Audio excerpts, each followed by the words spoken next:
ಇದ್ರಾಗ ಅದೇ ನಡಿಯಮ್ಮ ಈ ಕಡೆ ಇದಾ ಚಪ್ಪಲಿ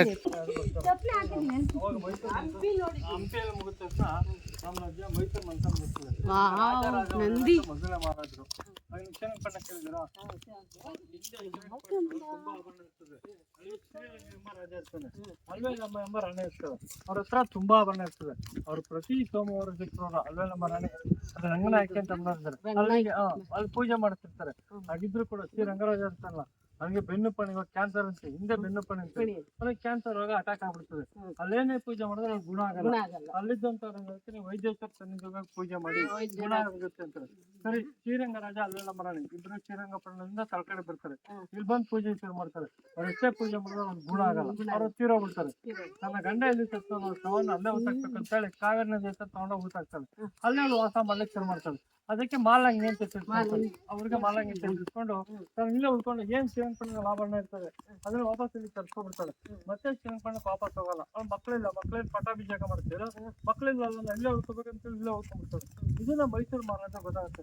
ಶ್ರೀರಂಗರಾಜ ತಿರೋಗಿದ್ರೆ ಅಲ್ಲಿ ತುಂಬಾ ಆಭರಣ ಇದೆ ಅಂತೇಳಿ ತಾನು ವಶ ಮಾಡ್ಕೊಂಡ್ಬಿಡ್ತಾನೆ. ತನ್ನ ವಶ ತಗೊಂಡು ಇವ್ನು ರಾಜ ದರ್ಬಾರ್ ಮಾಡ್ತಾರೆ. ಮೈಸೂರು ಮಾಡಿ ರಾಜ ದರ್ಬಾರ್ ಮಾಡಿ ಅಲ್ಲಿ ಭೇಟಿ ಕೊಟ್ಟರೆ ಅಲ್ಲೇ ನಮ್ಮ ರಾಣಿ ಇರಲ್ಲ, ಮತ್ತೆ ಆಭರಣ ಇರಲ್ಲ. ಸೈನಿಕರಿಗೆ ಹೇಳ್ತಾರೆ, ಸೈನಿಕರು ತಲ್ಕಾಡ್ ಕೊಟ್ಟೋಗಿದ್ದಾರೆ ಅಲ್ಲೇ ನಮ್ಮ ರಾಣಿ ಅಂತ. ಸೊ ಒಂದು ಪತ್ರ ಅಲ್ಲೇ ನಮ್ಮ ರಾಣಿಯವರು ಏನ್ ನೀವು ಒಡವೆ ತಗೊಂಡೋಗಿ ಅದನ್ನ ಕೊಟ್ಟು ನೀವು ಕೂಡ ಮರಮನೆಗೆ ವಾಪಸ್ ಕೊಡ್ಬೇಕು ಅಂತ. ಅಲ್ಲೇ ನಮ್ಮ ರಾಣಿ ಒಪ್ಪಲ್ಲ, ಯಾರಿಗೂ ಒಡವೆ ಕೊಡಲ್ಲ, ನಾನು ಎಲ್ಲೂ ಬರಲ್ಲ ಅಂತೇಳಿ ಪತ್ರ ಬರೆದು ಕಳಿಸ್ತಾರೆ. ಮಹಾರಾಜ ಹೋಗೋದಂತ ಸೈನಿಕರು ಹೇಳ್ತಾರೆ, ಅಲ್ಲೇ ನಮ್ಮ ರಾಣಿ ಹೇಳ್ಕೊಂಡು ಆಭರಣಗಳನ್ನು ಕಿತ್ಕೊಬನ್ನಿ ಅಂತೇಳಿ. ಅಲ್ಲೇ ನಮಗೆ ದೇವಿ ಶಕ್ತಿ ಇರ್ತೀವಿ. ಕಾವೇರಿ ನಿಂತ್ಕೊಂಡು 3 ಶಾಪ ಕೊಡ್ತೇವೆ. ಮೊದಲನೇದು, ನಾನು ಪತಿವೃತ್ತಿ ಆಗಿದ್ರೆ ತಲಕಾಡು ಮರಳಾಗಲ್ಲ, ತಲಕಾಡು ಮರಳಾಗಲ್ಲ ಅಂದ್ರೆ ಕೆಳಗಡೆ ಬರ್ತಿದೆ ಅಂತ ಮುಚ್ಚೋಗ್ಬಿಡ್ತಾರೆ. ಅವಾಗ ಇಡೀ ಊರೇ ಮುಚ್ಚೋದು. ಎರಡನೇದು ಮಾಲಂಗಿ ಮಡುವಾಗಲ್ಲ ಅಂತ ಚಿನ್ನ ಹೊರಗಡೆ ಹಾಕ್ಬಿಡ್ತೇವೆ.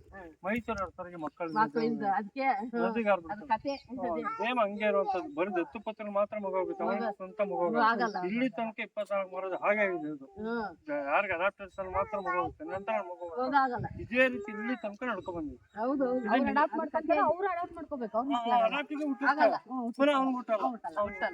ಇದೇ ರೀತಿ ತಲಕಾಡು ಮರಳಾಗಿ ಮಾಲಂಗಿ ಮರಳಾಗಿ ಈ ಚರ್ಚಿಗೆ ಸೇಮ್ ಹಿಂಗೆ ಇರ್ತದೆ ಎಂಟ್ರೆನ್ಸ್. ಇದಕ್ಕೊಂದು ಧ್ವಜಸ್ತಂಭ ಇರ್ತದೆ, ಕಂಬ ಇರ್ತದೆ. ಇದು ಚಿನ್ನಾಭರಣ ಹಾಕಿರ್ತಾರೆ ಚರ್ಚಲ್ಲಿ. ಇದು ಪ್ಲೇನ್. ತಿರುಪ್ತಿಲಿ ನಿಮ್ಗೆ ದರ್ಶನ ಮಾಡಕ್ ಆಗಲ್ಲ. ಜರ್ಗಂಡಿ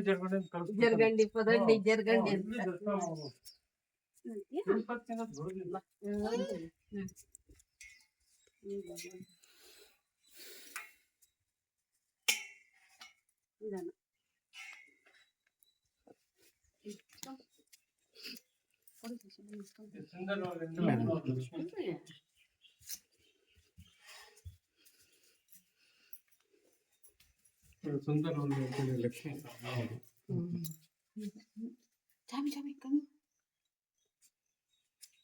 ಇವರು ರಮಾನುಜಾಚಾರ್ಯ.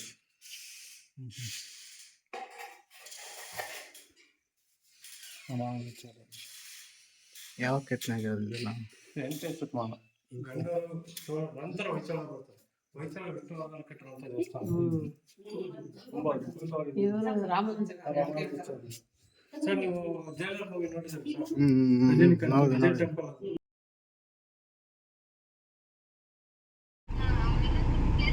ಇಲ್ಲಿ ಅದೇ ತಲಕಾಡಿಗೆ ಹೋಗಿದ್ವಿ, ಮುಗಿಸ್ಕೊಂಡ್ವಿ. ಇಲ್ಲಿ ಏನೋ ಅದು ಏನು ಬರಚುಕ್ಕಿ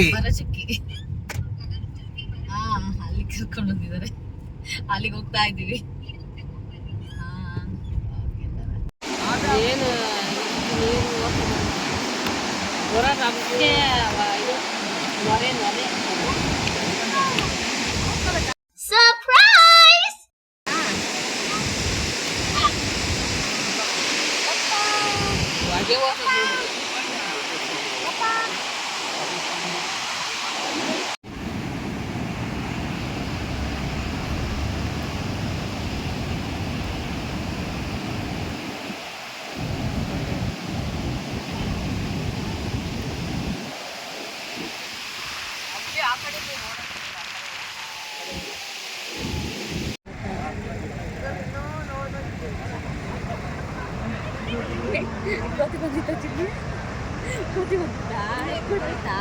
ಕೋತಿ ಕಿತ್ಕೊಂಡು ಕಿತ್ಕೊಂಡೋಯ್ತಾ. ಕೈಗೆ ನೀನು ಸಿಕ್ಕೊಂಡು ನಾನೇ ನೋಡಿಲ್ಲ.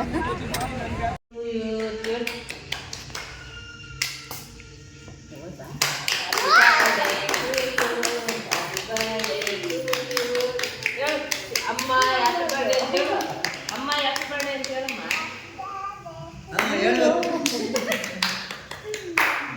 ಹೇಳ್ಬೇಕು ಯಾಕೆ ಅಷ್ಟೇ ನಿಮ್ದು ಹತ್ತದೆ. ಸೈಡ್ ಇಟ್ಬಿಡಮ್ಮ, ಅಲ್ಲೇ ಇಡು, ಕಲ್ತ್ಕೊಂಡು ಇಡು. ಹಾಂ, ಅಲ್ಲೇ ಇಡು. ಎಲ್ಲ ಇದು ಚಾಕು ಇಲ್ಲ, ಚಾಕುನ ಅಲ್ಲೇ ಇರ್ಬೇಕಲ್ಲ. ಕೊಟ್ಟರು ನಿಜವಾಗಿರ್ಬೇಕು.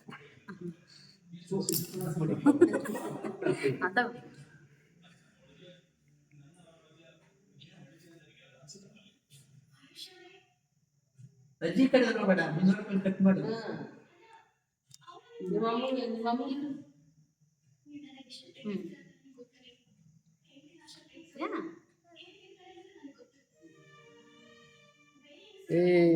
ಹಂಗಿಲ್ಲ.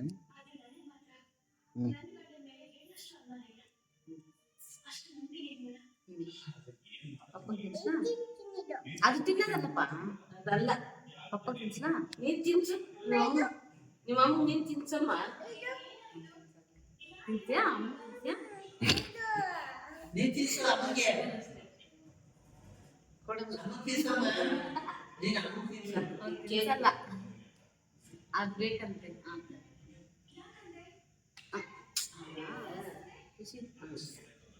ಸರಿ, ಅದೇ ತಿಂತೀನಿ ಯಪ್ಪ.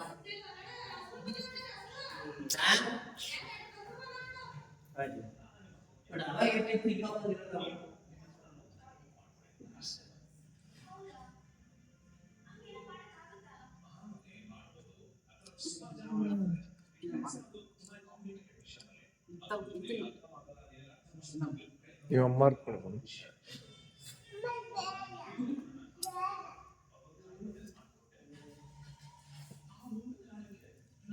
ಆಯ್ತಾ? ಅವ್ರು ಕೊಡು ಇದು ಬಾಕ್ಸ್.